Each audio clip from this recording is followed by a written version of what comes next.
Hello, I'm Gwendolyn, I'm Mike Osborne. and yes, well, we're the Osborns. So in our thinking about Bill, I think that for me, Bill was probably the reason that we joined Piedmont Community Church, because we had been looking around the church for churches, had very young children, and I was just so drawn in to the sermons. So my husband started joining me, and we've just always appreciated how thoughtful the sermons are, how much perspective they bring to life and just kind of current events. And also, you can't really do without that wonderful sense of humor that Bill throws in, which we've always appreciated. And I'm sorry, I've only had a chance to hear, I think, 8 years of Bill's sermons, but I'm so thrilled that the last 3 or 4 years of them are living on video, so we can watch them again later. Obviously, having a great pastor at a church is very important, but we were incredibly lucky that Bill also became a very dear friend. Thank you so much. I've learned so much from you, and I certainly was just flattered. I think it was 4 years ago, Bill, when you invited me. We extended the invitation for the Board of Trustees, and subsequently my service as the treasurer and president. Yeah, and Bill, we just really appreciate you, all you've done for the church, the kind of friend you've been to us. Baptizing my 3 girls, also a bonus. And me. And Mike, that's right. Don and Bill baptized me. So we appreciate you helping make this our church. Hey, in retirement, I must raise a toast to you and Maureen. And in retirement, may all your pains be champagnes. Cheers. It happened that we moved back to California in 2004 after 11 corporate moves around the country and just as many churches. We thought we would try Piedmont Community Church first, but after hearing one sermon by Bill, we knew we had found the perfect minister. Bill is truly a gifted preacher. He has a skilled delivery above the usual, including insight, humor, wisdom, clarity, learning, and reality. How to live as a Christian in today's world. In the course of my career, I've given literally hundreds of speeches, and I thought I was pretty good. But I have to say, I stand in awe of your ability to conceive, create, and deliver such wonderful, high-impact messages Sunday after Sunday after Sunday.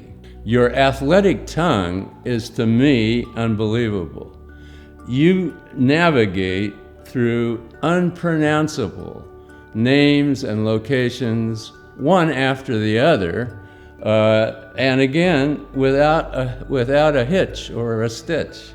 I love your personal story of the fat boy never chosen for the kickball team, who grew into the husky strongman eagerly sought after for the football team. And then there was the Jesus freak, who turned in to this wonderful, marvelous, inspirational religious leader that you are. You are leaving us with a strong, vibrant, financially sound church community and a foundation on which to build for the future, something in which you can take great pride and for which we thank you from the bottom of our hearts. And one of the things that wait, is this a wake or a roast? Huh. I associate Bill with 3 things. One of the first is disasters, global, worldwide, civilization-threatening, life-altering disasters. His first sermon was given right around 9/11. His last sermon was given in the middle of a global pandemic.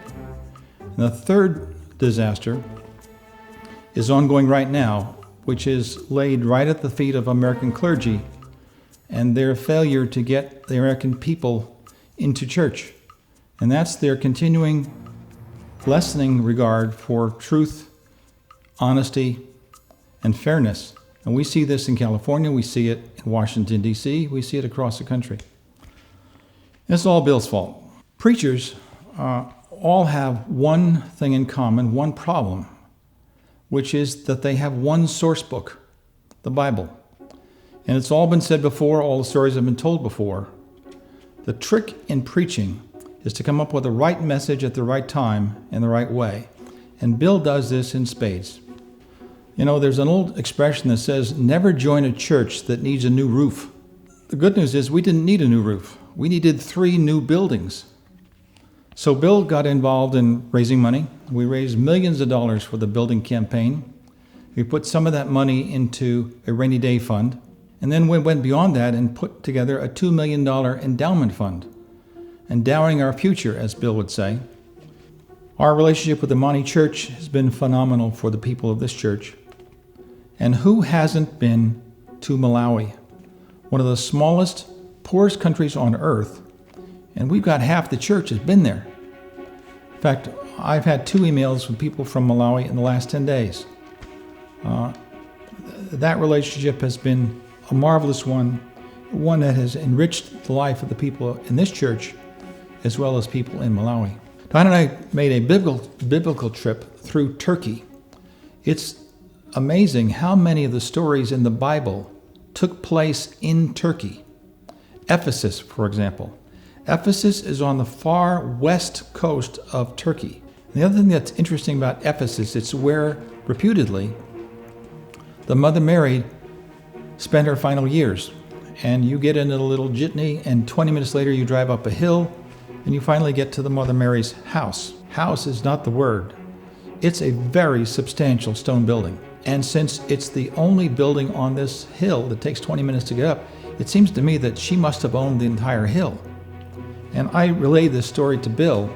I said, Bill, how could Mother Mary, whose sons were itinerant preachers, one of whom had been crucified with criminals, how could she have afforded such a substantial house?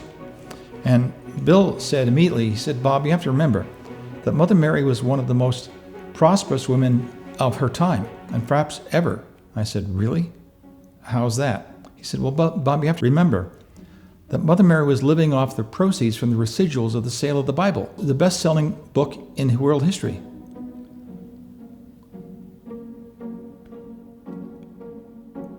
You know, a man who can make up a story like that, I'll follow him anywhere.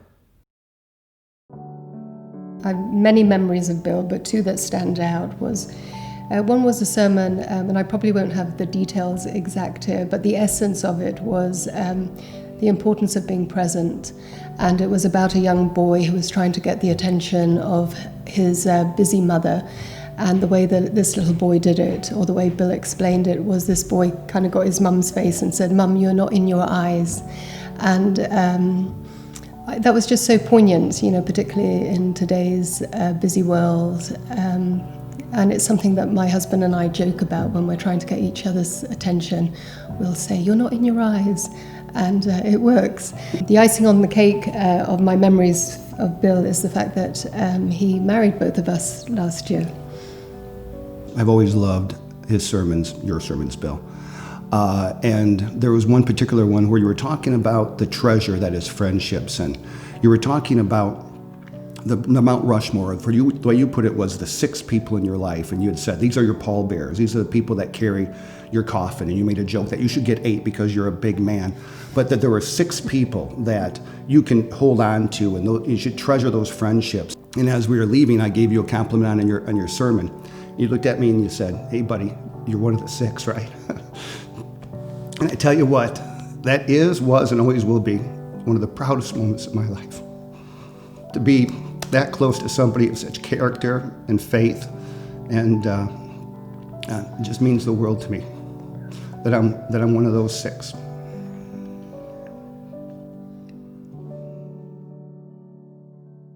We really appreciate your inspiring and thoughtful sermons, and really it's what we look forward to most, coming here on a Sunday.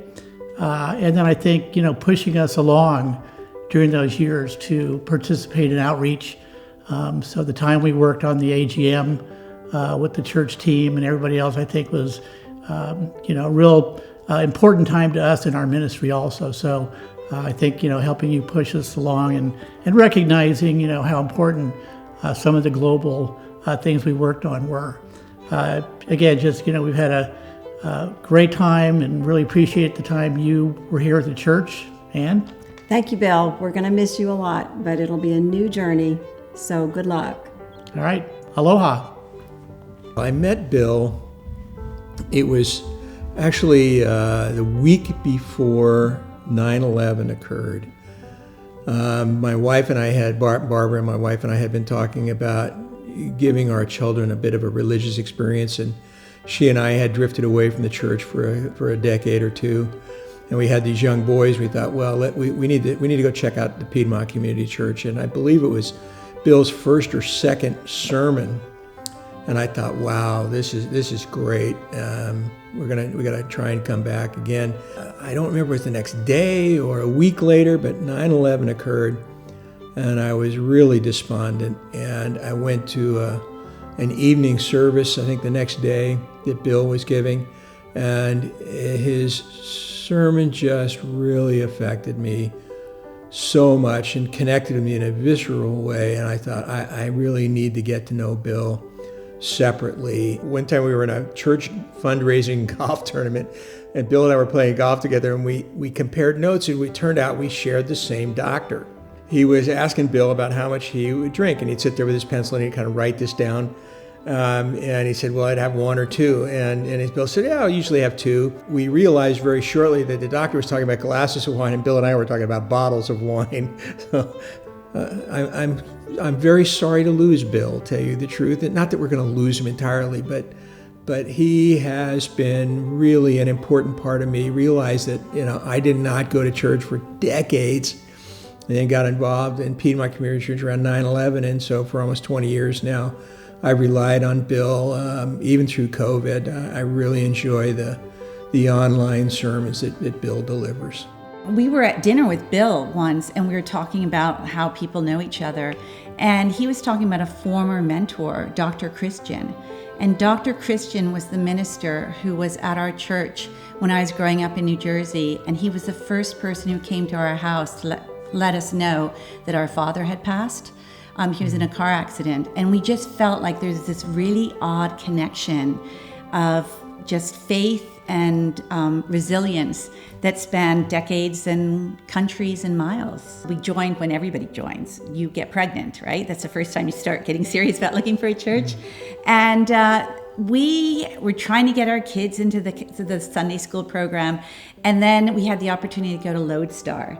And the kids loved Lodestar. They loved running around, and you loved the music. There were just a whole group of you, including Bill, who got up, and I would say late into the night, sometimes too late. We, just as a family, it felt so special. Campfire music. We knew we were members of Piedmont Community Church, but then when Bill came, we knew we had a home, a spiritual home. So that was a great moment for us, because that was important. Yeah.